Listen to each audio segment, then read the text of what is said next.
slides going here. And... all right.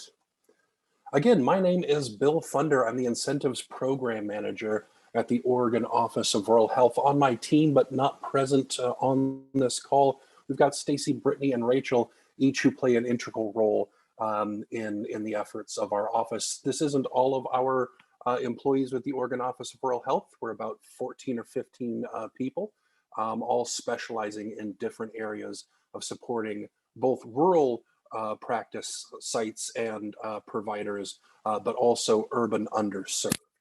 If you have any questions at all during the presentation, we will have some time at the end for Q&A, but do feel free to type in the chat box or even interrupt me. This is a very friendly, meandering kind of a webinar. So again, I'm with the Oregon Office of Rural Health. We really are Oregon's Office of Rural Health. We are a state office. We are housed at OHSU, but we are not OHSU's Office of Rural Health. So we're a state office that has our physical location is housed within OHSU, and I do have an @ohsu.edu email address. But again, we are not OHSU's Office of Rural Health. We do all kinds of really cool things. We collect and disseminate information. If you visit the Oregon Office of Rural Health website, you'll see all kinds of reports that we put out, including maps of underserved areas and all kinds of really cool. We have someone who's just dedicated to providing healthcare data. His name is Emerson. He puts out a lot of great reports, all of which are on our website. We coordinate rural health activities. In October, we have our annual Rural Health Conference. And if I'm not mistaken, I believe this is the 36th annual Rural Health Conference. This one is going to be in person. We're going to be having masks and social distancing, but this one will be in person. Our last one was virtual, and that is going to be out in Bend. Highly encourage you to check that out.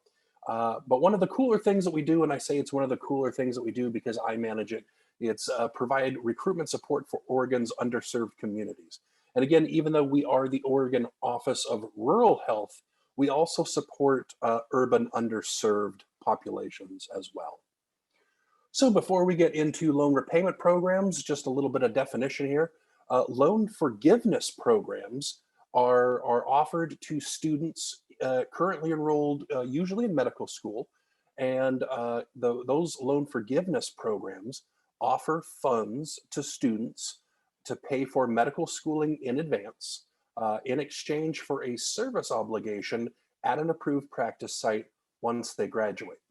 Loan repayment programs offer loan repayment assistance to clinicians who have already completed schooling and are working in the field at approved practice sites. And this definition it goes for both state and federal programs. So the first loan repayment program that we're going to be talking about is the Oregon Healthcare Provider Incentive Loan Repayment Program, also known as PILP. This program began back in 2017. And it's aimed at incentivizing providers to go work at approved practice sites caring for underserved populations. This program is really geared towards primary care providers. And here is the list of eligible licensed healthcare providers. I'm not going to go through this individually. This information is on the website, and here towards the end of the presentation, I'll let you know how to navigate to our website. And as you can see, really, these are all licensed providers providing primary care, including, we do consider mental health to be a component of primary care.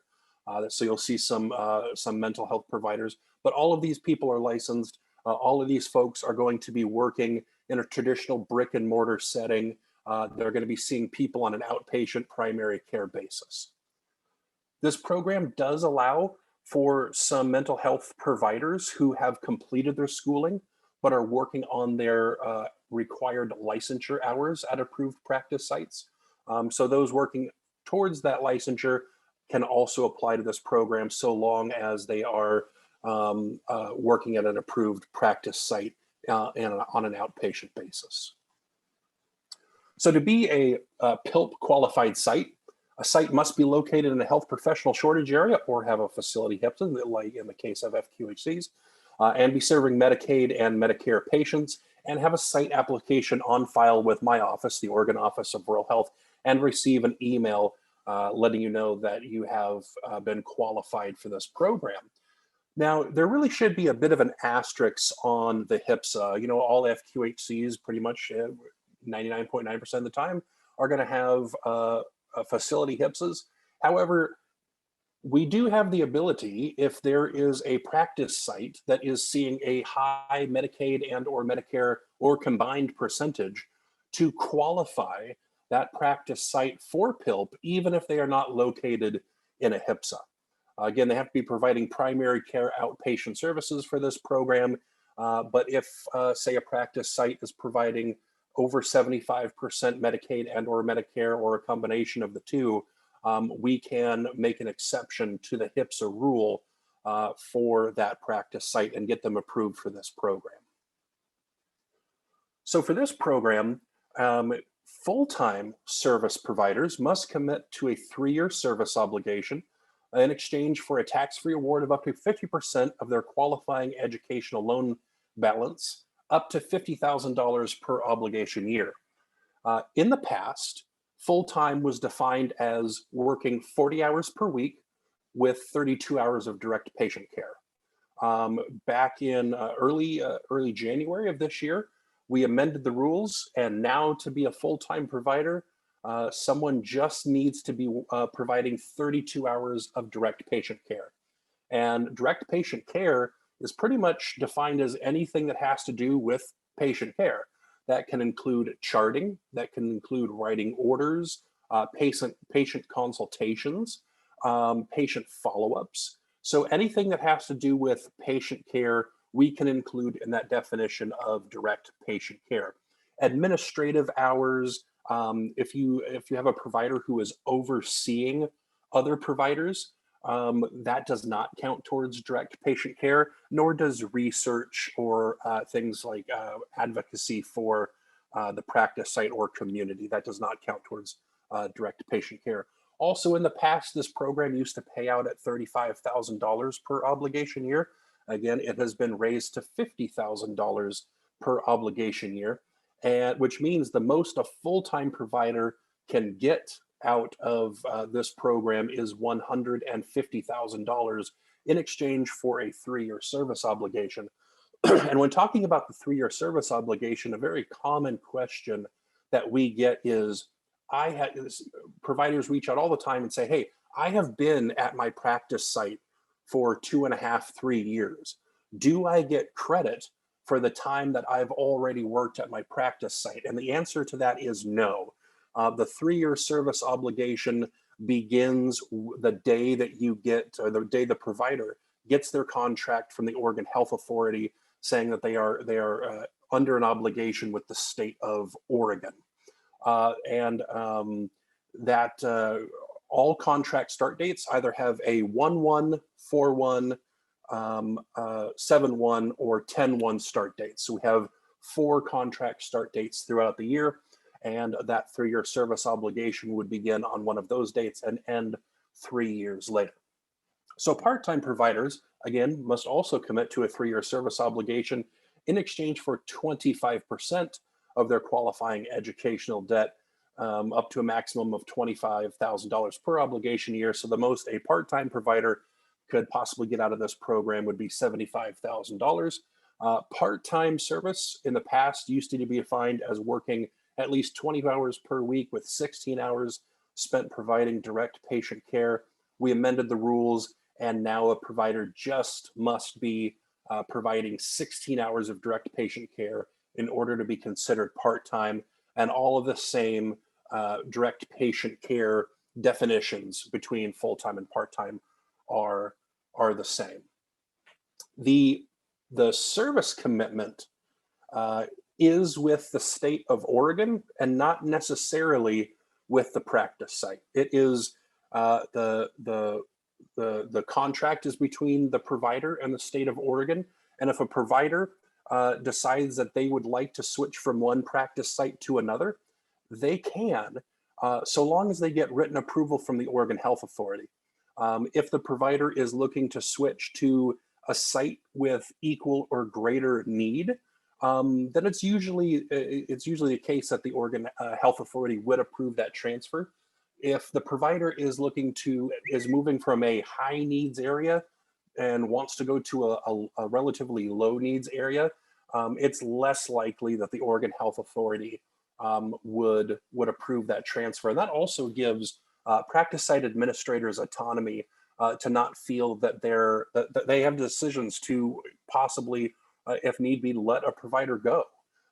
This gives some flexibility to both practice site administrators and also clinicians. So the next program that we're going to be talking about is the Oregon Behavioral Health Loan Repayment Program, also known as BLRP. This program is an offshoot of the previous program, and it started up in 2020. The governor made a declaration that behavioral health services are a priority, and so part of that, we worked in conjunction with the Oregon Health Policy Board and came up with this behavioral health loan repayment program. And this loan repayment program is different than just about any other loan repayment program in the country. This is the first that I know of that allows for providers working in inpatient capacity. It allows for people doing community mental health. It allows for people who are just about anyone engaged in mental health services can take advantage of this program.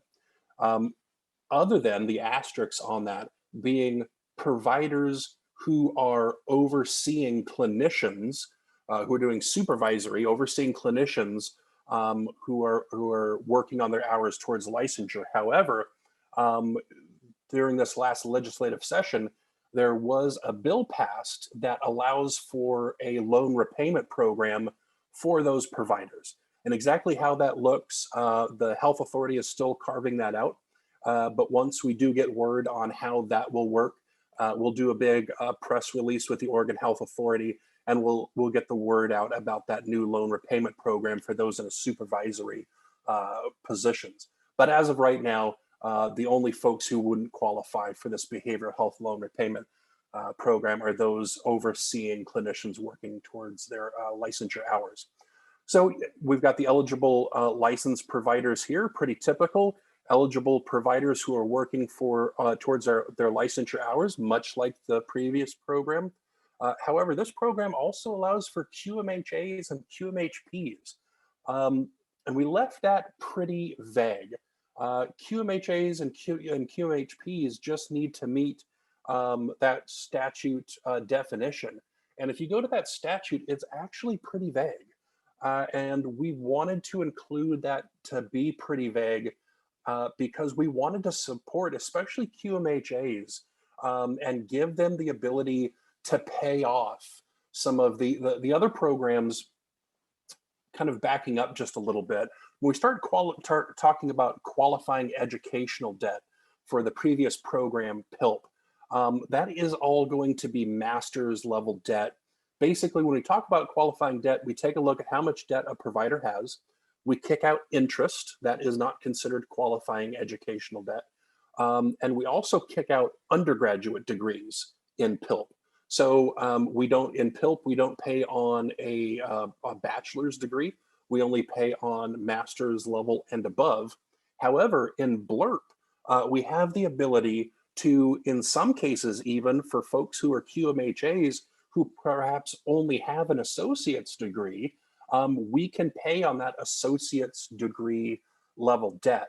And the hopes is, perhaps that will give someone a little bit of breathing room in their life, take care of some of that debt. And whether or not they want to then pursue their bachelor's degree is up to them. But hopefully it'll give them that breathing room in their lives, and perhaps they'll go pursue higher education. It's not mandatory, but that is a hope. And should they complete a 3-year service obligation and get that that debt paid off, and in the time that they're a QMHA, they're in this program, perhaps they're also going to school, they get bachelor levels debt, they can come back to us and reapply to the program and have a large chunk of that bachelor's debt paid off. So this really is not only for licensed providers, but also people in the QMHA world, people doing going out and seeing patients in the community, inpatient work. We can qualify just about any kind of mental health activity out there. Case managers can also qualify for this incentive. So this is really big. This is new. And I really do encourage people to apply as early in the cycle as possible. We just closed out a cycle, and I think the next one closes September 9th, if I'm not mistaken. And so when I encourage you to go to the website, you'll see our next closing dates. Please encourage providers to apply to the program as early on in the cycle as possible, to allow our office some back and forth with that provider, because it's rare that someone submits an application and that application is complete on the first go. It usually takes a little bit of back and forth, which we're happy to do. But if folks apply within the last few days of the cycle, that becomes hard to do. So qualifying sites, there are all of these things that a qualifying practice site can be. The one that I'd really like to point out here is provide essential healthcare services to an underserved population as deemed by the authority. So, there's all of these up top before that, excuse me, there are all kinds of, be a rural hospital, a rural health clinic, an FQHC, these kind of, in a HIPSA, these typical sites that you'd see for loan repayment. However, in this program, we do have the ability to take a look at a practice site and say, okay, it's not in a HIPSA, but perhaps it's providing essential services to an underserved population. Are you seeing folks who experience autism? Are you seeing people who experience, who are marginalized, traditionally, historically marginalized populations? Are you seeing other high needs populations? If you are, and you're not in a HIPSA, or for whatever reason, you're not quite hitting these Medicare numbers, perhaps we can take a look and find a way for you to qualify based on the patient population that you're seeing. So I do encourage, even if you have practice sites out there who traditionally had not qualified for loan repayment programs, and they're providing mental health services in some capacity, highly encourage them to fill out a site application or to reach out to my office to see if we could get them to qualify for this program. So much like the other programs, this program has the same definition of full-time and part-time, 32 hours of direct patient care for full-time providers, 16 hours of direct patient care for part-time providers. Full-time pays out at $50,000 per obligation year. So like the previous program, the most a full-time provider could get would be $150,000 out of this program. Part-time provider up to $25,000 per obligation year, so $75,000. This program, BLRP and PILP, we love our little acronyms. Both BLRP and PILP both have contract start dates, again, of 1/1, 4/1, 10/1, or 7/1, and then 10/1.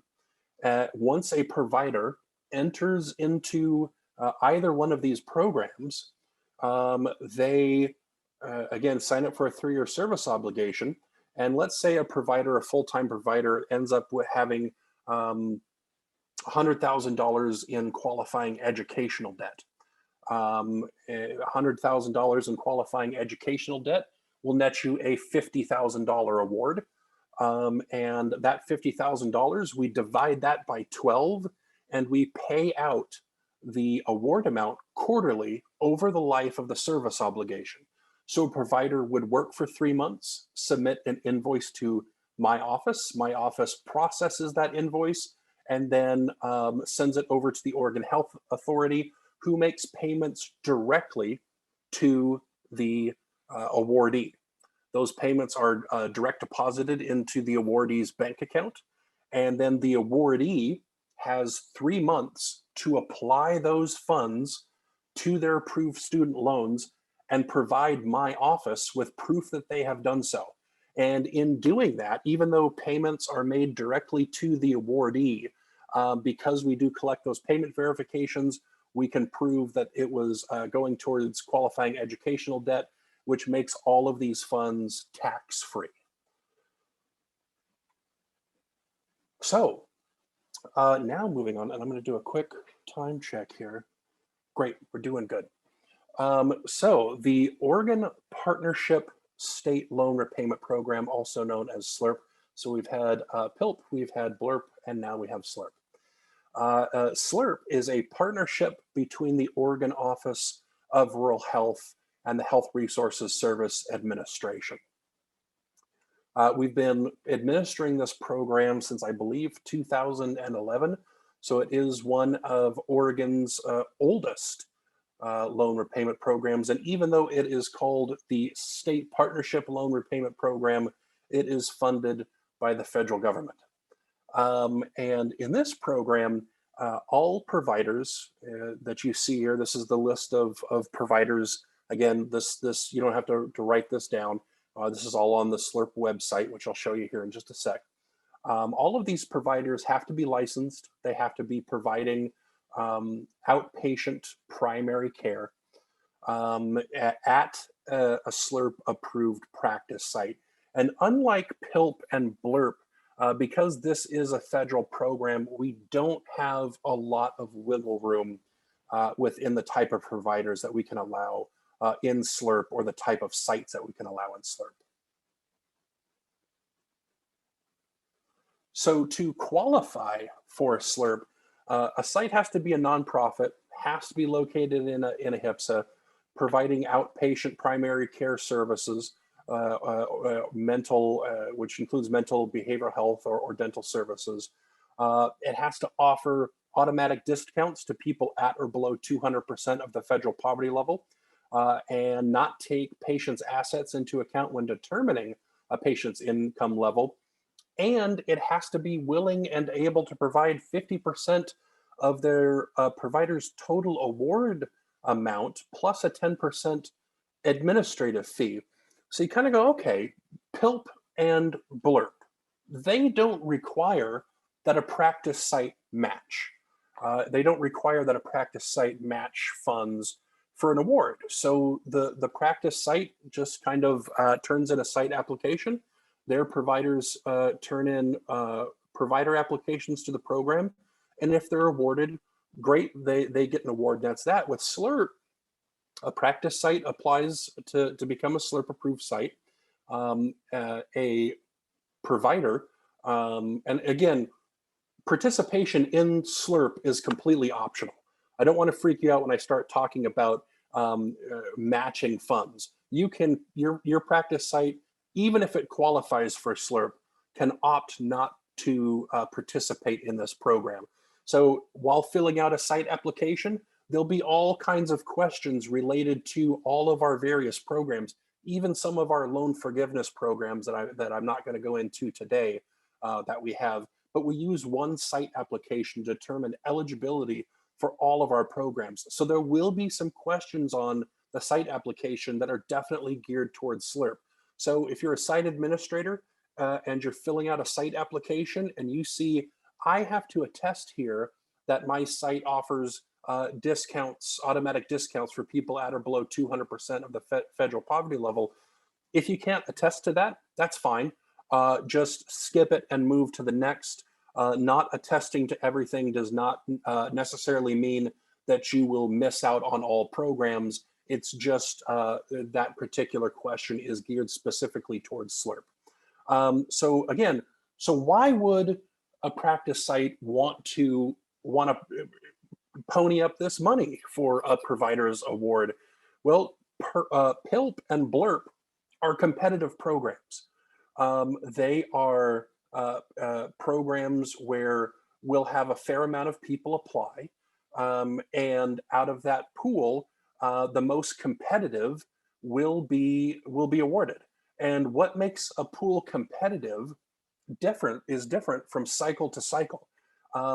We take a look in both PILP and BLRP. We look at not only what percentage Medicaid, Medicare population the site is seeing. We take a look at the HPSA score. We take a look at the unmet healthcare needs score. We take a look at all kinds of data related to the practice site. But then there's also some things on the provider side. In PILP and BLRP, does the provider speak a second language? Is it a second language that is needed in the community? Does that provider represent a race or ethnicity that is needed in that area? So there's all of these lenses that come together to create a competitive ranking for each provider who applies to either PILP or BLRP. And out of that, the program will keep awarding providers on the list until it runs out of funds for that cycle. Again, from one cycle to another, we can never tell if someone is going to be competitive. Sometimes the coast tends to be a really high needs area, as does areas out in Eastern Oregon. And sometimes we'll get a lot of really high needs areas folks apply. And of course, those folks will rise to the top, especially if they're speaking a second language. And then sometimes we'll get a whole lot of folks from the I-5 corridor and a relatively small amount of people from those high needs areas. So, you know, it's really hard to determine how a cycle will shake out. And if a provider applies to either PILP or BLRP and is not awarded in one of those cycles, they can always come back and reapply to the program simply by saying, hey, I'd like to roll over my application to the next cycle. So once they complete an application, it's a pretty easy rollover into the next. One other cool thing that I just remembered between PILP and BLRP is if a provider applies to PILP and they're not awarded through PILP, there's an ability for us to possibly move them over to BLRP if they're engaged in behavioral health and may be competitive in that cycle, but they just weren't competitive in the PILP cycle. And also if they're in BLRP and also meet some of the PILP requirements, we can kind of shuffle them back and forth. And that's one of the benefits of having my office administer that, is we can take a look at these programs as a whole and help move folks around the best, use funds the best possible way to fill gaps. So again, back to the SLRP, this program again requires a practice site to match federal funds dollar for dollar for a provider's award, plus a 10% administrative fee on top of that. Well, with the SLRP, we have a pot of money that the feds give us that, again, we have to get matching funds from practice sites, but it awards on a first come, first serve basis. We get our pot of money in September, and we continue to make awards until that pot of money runs out. So if you're a practice site administrator and you've got some recruitment or retention money out there, and you have a provider who is an eligible provider providing outpatient primary care services, this could be a way to almost double your recruitment retention money, and is a way to kind of buy into an award system. Also with SLRP, it's a bit harder for a provider to move from one practice site to another. With PILP and BLRP, again, if a provider wants to move practice sites, they just need to ensure that it's equal or greater need practice site that they're moving to and get written permission from the Oregon Health Authority. If a provider who is in SLRP wishes to move to another SLRP approved practice site, they have to repay the site that provided the money their award amount. Whatever the site put into it, that provider has to pay the site back. So we've actually moving a provider moving around in SLRP is extremely rare for that reason. It's not super frequent in pill per blurb, but in SLRP, because the provider does have to pay that money back, again, it is extremely rare. This program pays up to 50% for full-time, and these definitions are the same as our other programs: 32 hours of direct patient care for full-time, 16 hours of direct patient care for part-time. The payouts are a bit smaller, as you can see: $35,000 for full-time providers and $17,500 for part-time providers. After a provider completes their SLRP program initial obligation, full-time providers need to sign up for a 2-year obligation. Part-time providers need to sign up for a 4-year obligation. After completion of that initial obligation, providers in SLRP can come back and ask for a continuation, and as long as the practice site is willing and able to match funds plus an administrative fee, we can grant them up to 2 continuations in SLRP. So the maximum in SLRP that a provider can receive through the whole program is $100,000 or 2 1-year continuations. So for a full-time provider, that means a 4-year total obligation or $100,000, whichever comes first, and for part-time providers at a 6-year obligation or $100,000, whichever comes first. Other service obligations. So a provider cannot be in 2 service obligations at once, and this includes, if you have providers who are in the National Health Service Corps, they must complete that obligation before they can apply to an Oregon administered program. And that goes both ways. If someone is accepted into PILP, BLRP, or SLRP, they must complete their service obligation before they could enter into any other competing service obligations. And some of them, again, are very straightforward: National Health Service Corps, Nurse Corps, but also employment bonuses and funds that require payback in full should the provider leave the practice site before a set date. Those are considered competing service obligations. So if you're a practice site administrator and you have contracts that offer providers, X amount of funds, but if you leave our practice site within 2 years, you're required to pay back the provider would be required to pay back all funds. Our programs would consider that to be a competing service obligation, and we would need that language amended in their contracts before we could proceed with their applications. Bonuses, relocation funds that require no payback, payout at the end of a service date, or have prorated payback are acceptable. And tax credits and insurance subsidies, which are both administered by the Oregon Office of Rural Health, are not considered competing service obligations, nor is the Public Service Loan Forgiveness Program, which is the program that requires a person to work at an approved practice site for 10 years, and then after those 10 years, the federal government will forgive your loans for working at that approved nonprofit. However, I would encourage both practice site administrators and clinicians to please read up on that program. People who are reaching the end of the 10 years are having a lot of problems with it. So while we don't consider it a competing service obligation, check out the news on that, because it's having a pretty rough time. Folks who are completing their 10 years of service are finding that for some reason, X number of years down the line, something happened that wasn't corrected and they weren't told about it. Now they're running into some trouble at the end getting their loans paid off. So again, check out the news on that, but we do not consider it a competing service obligation.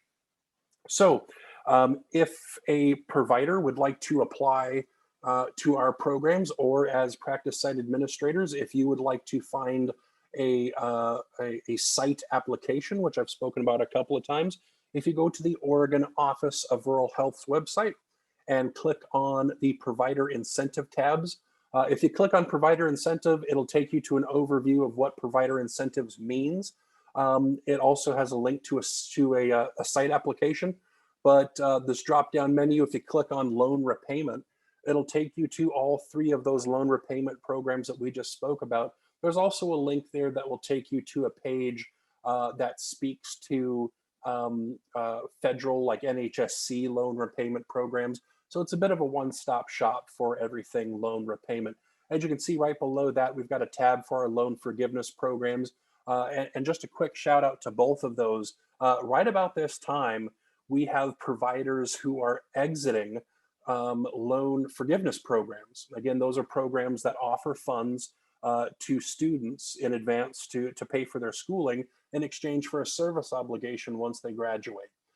So we have a crop of dentists, MDs, DOs, we've got PAs, pharmacists, mental health nurse practitioners. We've got a whole cohort of providers who are graduating right now. So if you do have some openings, I have a direct pipeline to those folks. If you got openings and you're interested in accessing those loan forgiveness folks, feel free to shoot me an email and I'd be happy to talk about your opportunity at your practice site. And I'd be happy to reach out to our folks who are, again, in that loan forgiveness program and see if they'd be interested in your practice site. As you can see in this drop-down menu, we also have our rural medical practitioners insurance subsidy program and our tax credits. I highly encourage you to check out those. Again, a provider can be taking advantage of a tax credit and be in a loan repayment program and taking advantage of the insurance subsidy program. And so it's a nice little package that a lot of sites can potentially offer their employees, either as a recruitment or retention tool. I'm going to check out this question before we move on.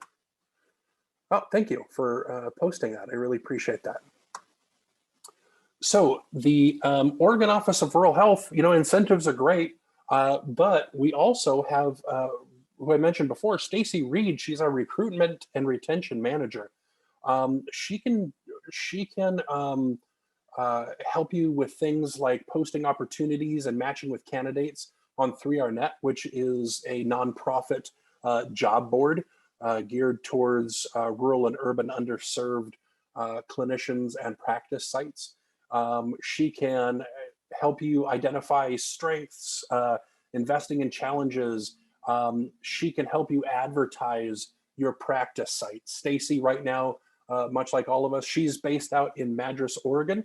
But as travel restrictions, hopefully in the future, are lifted, right now she's doing virtually or by phone, but she does a bit of a tour of the state. So if you haven't reached out to Stacy, she's been in the recruitment and retention game for quite a while. She'd love to hear from you about your opportunities at your practice sites and possibly help you get connected to providers. So with that, as you see, I have my direct email up there as well as Stacy's direct email. You can also email our general workforce email. If you've got general questions about the program, I recommend that you reach out to the general email address because there's a couple of different folks, each who has a different specialty, who checks that inbox. But if you have really specific or detailed questions, those usually get kicked up to me. So feel free to reach out to me. Feel free to reach out to Stacy Reed if you have opportunities at your practice site and you're looking to fill some positions. Absolutely reach out to her. She'd love to hear from you. Do we have any questions?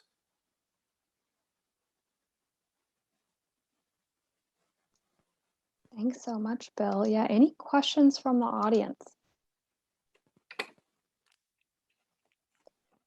Where do we get a copy of the recording? I will post it on YouTube shortly after this and distribute it out.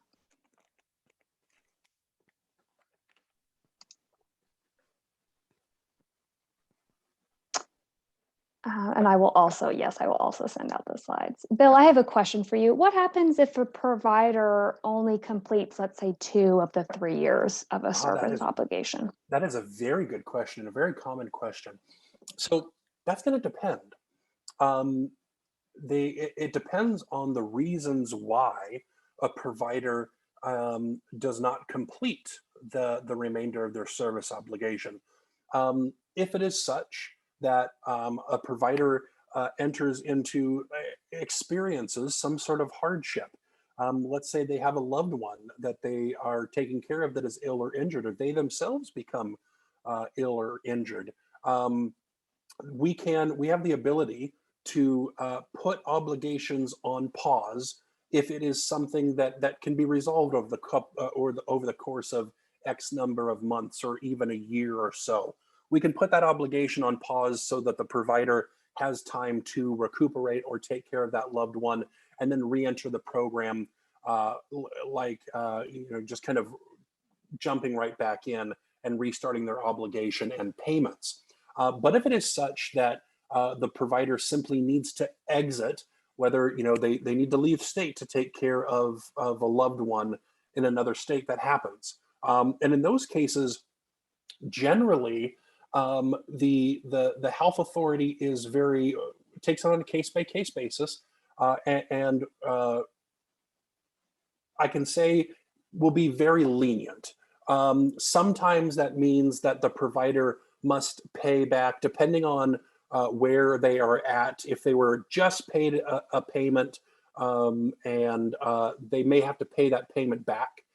If they're owed a payment and are exiting, they may not get that payment. So it's a pretty small penalty if it's something that is, kind of one of these, well, obviously you have to leave the program kind of a things.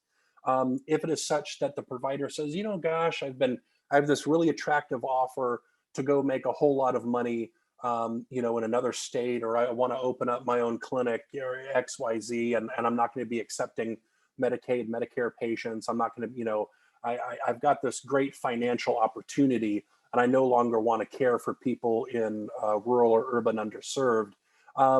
Then the health authority is going to take another look at that. The maximum possible penalties mirror that of the National Health Service Corps. And so it's a pretty stiff penalty. But what I can say is Oregon's programs have never enacted that big scary penalty. That again, that language, it mirrors National Health Service Corps. That's never happened. I can't say that will never happen because it is in the contract. Some pretty stiff penalties for breaking. But again, if it's something kind of a life issue, or let's say a QMHA or a mental health provider who has the opportunity to move up to a supervisory position. These programs are, part of it is designed to not only help urban and rural underserved communities, but also kind of help lift people up. So if a mental health provider or the provider has the opportunity to move up into a leadership role, we don't want to stand in the way of that. So they would likely be in that kind of smaller penalty area for breaking that contract. But it really is on a case by case basis. And in the end, penalties are determined by the Oregon Health Authority. Wonderful. Thanks, Bill. That's great to know. We have 2 questions in the chat. First question, how often do providers need to do the employment verification form? Sure. Employment verification forms are asked once every 6 months. So over the life of a 3-year obligation, you're looking at a total of 6 forms per provider. We also send out an optional survey. So some folks, the surveys appear to come from me. They say, hey, my name's Bill. I think they come from my email address, but they're actually from a bot. They're from a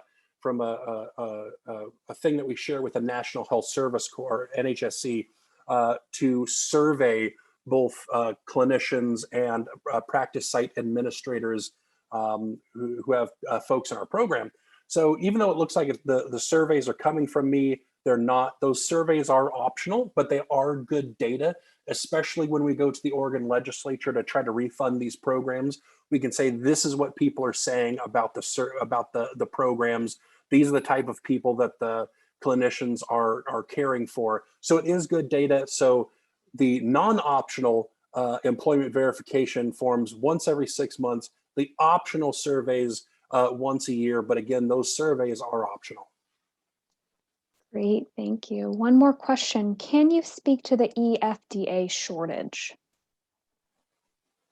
And let me pull that up. I may be unfamiliar with that acronym. EFDA. I'm actually unfamiliar with EFDA. So I bet you I can't speak to the shortage because, expanded function. Yes. So I know them as probably under the acronym as, is that the same as expanded practice dental hygienists? I assume that's probably, they may be synonymous. Excellent, yes. So we do know that there is not only a shortage in expanded practice dental hygienists, but also in medical assistants. So both PILP and SLRP do allow for EPHDs, or in this case, likely expanded function dental assistants. Both those programs do allow for it. We're also hoping in the future to expand this out to medical assistants, because that has been historically loan repayment programs, really incentive programs in general, have been aimed at licensed providers providing primary care. But what we're seeing too are all of these what would be considered more kind of support positions have not been incentivized. So we attempted to start that in the behavioral health world because that was something that was a priority by the Oregon Health Policy Board and the governor's office. But we do anticipate at some point likely offering further incentives to medical assistants and perhaps even more so to expanded practice dental hygienists. Right now, we don't have loan forgiveness programs for expanded practice dental hygienists, but we could see that change in the future, which would hopefully lead people into getting funding to go to school, to go up from being dental assistants to expanded practice dental hygienists, and so on. So I hope that answers your questions. So not a whole lot going on right there, other than the 2 loan repayment programs for which EPHDs are qualified for, but we hope to expand that. Wonderful, thanks, Bill. Any other questions?